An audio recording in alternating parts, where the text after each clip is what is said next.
En ligne pour les débutants, ce que vous devez savoir avant d'investir. Aujourd'hui, nous allons parler d'obligations et nous avons l'un des meilleurs gestionnaires d'actifs de Suisse qui en sait beaucoup sur les obligations. Il est un spécialiste reconnu des obligations. Son nom est Elge Müller. Il est le propriétaire et PDG de Geneva Invest et nous dira aujourd'hui tout ce que nous devons savoir sur les obligations. Caputo et associés.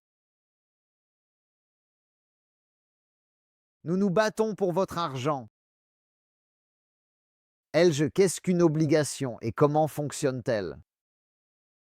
C'est très simple, une obligation est un contrat de prêt formel et juridiquement contraignant entre l'émetteur, qui est l'entité qui émet l'obligation, et l'investisseur qui l'achète et en devient le détenteur.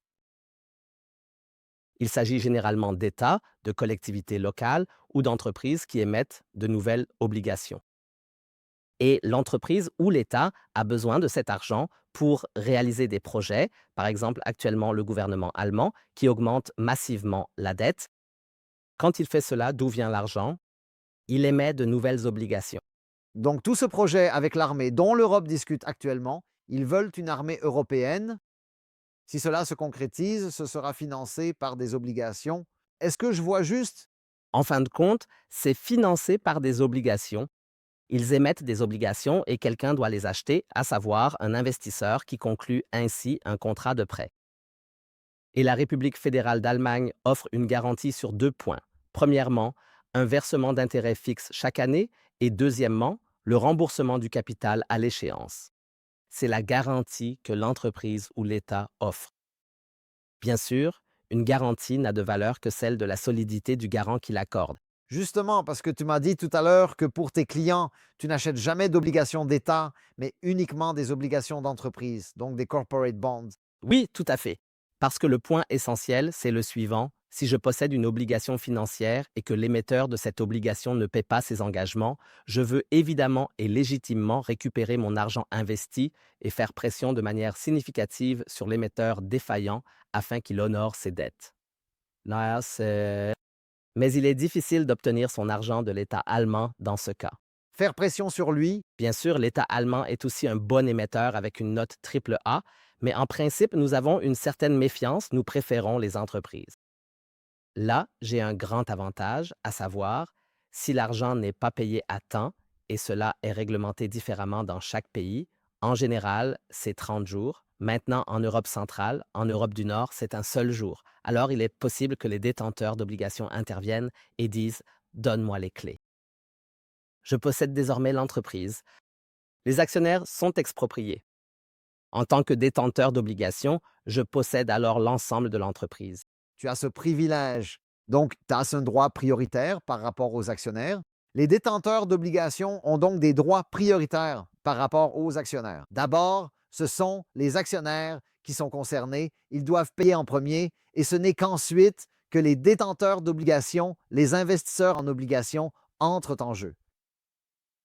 Ils ne viennent qu'après. Donc, ce sont d'abord les actionnaires qui doivent perdre leur argent et ce n'est qu'ensuite que les détenteurs d'obligations sont concernés. C'est pourquoi c'est aussi beaucoup plus sûr que les actions. Oui, bien sûr. Et l'avantage des obligations, c'est évidemment que je peux me projeter dans l'avenir. C'est la seule classe d'actifs, du moins à ma connaissance, pour laquelle je connais l'avenir. Car le point essentiel est le suivant. Si l'émetteur paie ses intérêts et rembourse l'argent, alors je sais exactement combien je vais recevoir. Cela signifie qu'en me basant sur le prix, l'émission de l'obligation ou le prix actuel, le coupon d'intérêt et la durée, je peux calculer précisément combien je vais toucher. Très bien. Merci beaucoup. Quel rôle jouent les taux d'intérêt et les échéances dans les obligations en ligne? C'est un facteur tout à fait central dans le type d'accord que je conclus en tant qu'investisseur. Le point ici, c'est que dans ma tête, je suis la banque. Je profite lorsque je reçois des intérêts sur une longue période. C'est ce que je veux faire lorsque les taux d'intérêt sont élevés. Mais si les taux d'intérêt sont bas, alors je préfère opter pour des échéances à court terme car je ne reçois pas d'intérêts élevés. Si le niveau des taux d'intérêt change pendant la durée de vie de l'obligation, cela a également un impact sur le cours de l'obligation. Les obligations sont en effet négociées sur le marché, ce qui fait qu'elles réagissent aux variations du niveau des taux d'intérêt. Je vais donner un exemple. Si l'on avait acheté en août 2020 une obligation d'État américaine à 30 ans et qu'on l'avait vendue aujourd'hui, on aurait perdu 40 de son argent. L'obligation est passée de 100 à 60. Est-ce parce qu'on pense que l'État américain va faire faillite? Non, absolument pas. La raison en est que l'obligation avait, à l'époque, en 2020, un taux d'intérêt de 1,2. Aujourd'hui, c'est presque 5.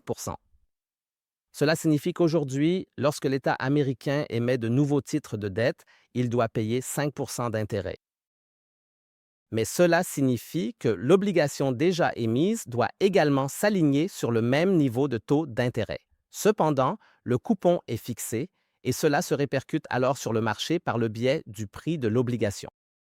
En ce sens, quelqu'un qui a acheté des obligations américaines à longue échéance en 2020, et c'est la même chose en Allemagne, a perdu environ 40 de son argent s'il vendait aujourd'hui.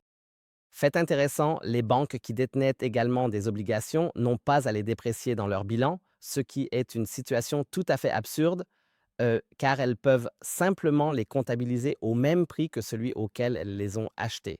Le principe de prudence comptable ne s'applique pas ici. De cette manière, l'État parvient à écouler davantage d'obligations. Mais le point important, c'est que en tant qu'investisseur privé, en tant qu'investisseur, je dois bien réfléchir à la façon dont les échéances évoluent, comment les taux d'intérêt changent et quelle durée je choisis en conséquence. Alors, préfères-tu plutôt les obligations à long terme, à court terme ou à moyen terme?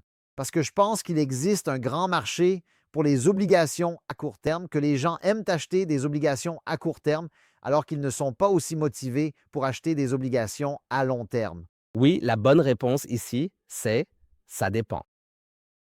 Le point, c'est que il faut justement évaluer les obligations à court terme. Par court terme, j'entends des obligations de 3 à 5 ans, donc des échéances courtes à moyennes, ont l'avantage que le risque de variation des taux d'intérêt est pratiquement nul. Parce que si je garde l'obligation jusqu'à l'échéance, je récupère mon argent. Que le niveau des taux d'intérêt ait changé entre-temps n'a alors aucune importance. Parce que si j'ai acheté l'obligation au prix d'émission à 100 et que je la récupère à 100 à l'échéance, je récupère mon argent et j'ai touché mes intérêts, alors peu importe que le niveau des taux ait changé. Mais il peut aussi, dans certaines situations, être tout à fait intéressant de sécuriser le niveau des taux d'intérêt pour une période plus longue. Je vais donner un exemple. À la fin de la crise financière, le marché était très nerveux et, en conséquence, les entreprises devaient offrir des taux d'intérêt très élevés au marché pour émettre des obligations. Et à l'époque, il y avait deux obligations que nous avons également achetées pour des clients. L'une d'elles était une obligation de Daimler qui avait un coupon d'intérêt de 9 et une durée de 2 ans.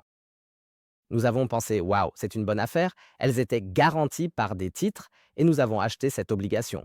Pendant 2 ans, on recevait 9 encore 9 En même temps, il y avait une deuxième obligation que nous avons achetée. C'était celle de John Deere, le grand fabricant de tracteurs. Eux, et il avait une obligation avec une durée de 10 ans et un coupon de 8,5 Un peu moins, on se disait, bon, les deux affaires étaient plutôt bonnes, pensions-nous.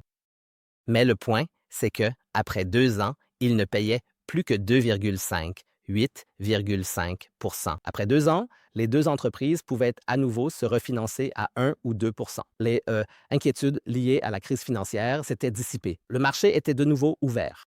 L'obligation Daimler était arrivée à échéance et Daimler a émis de nouvelles obligations, cette fois avec un coupon d'1 à 2 John Deere, pareil, ils ont émis des obligations avec un coupon d'1 à 2 Mais cette obligation était encore sur le marché et ne pouvait pas être remboursée par anticipation et son cours était à 160.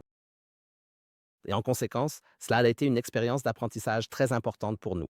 Nous avons finalement commis une grosse erreur et nous avons succombé à la tentation d'acheter Daimler à 2 ans à 9 La bonne décision aurait été de miser beaucoup plus sur les obligations John Deere, disons, qui existaient à l'époque, et de sécuriser les taux d'intérêt sur le long terme. Car quelqu'un qui a investi dans l'obligation Daimler a obtenu 18 Quelqu'un qui a investi dans l'obligation John Deere a obtenu 17 plus 60 de gains en capital. En conséquence, lorsque le niveau des taux d'intérêt est élevé, il faut justement fixer ce niveau de taux sur le long terme. C'est un point très important, gardez ce mécanisme en tête. Très bien.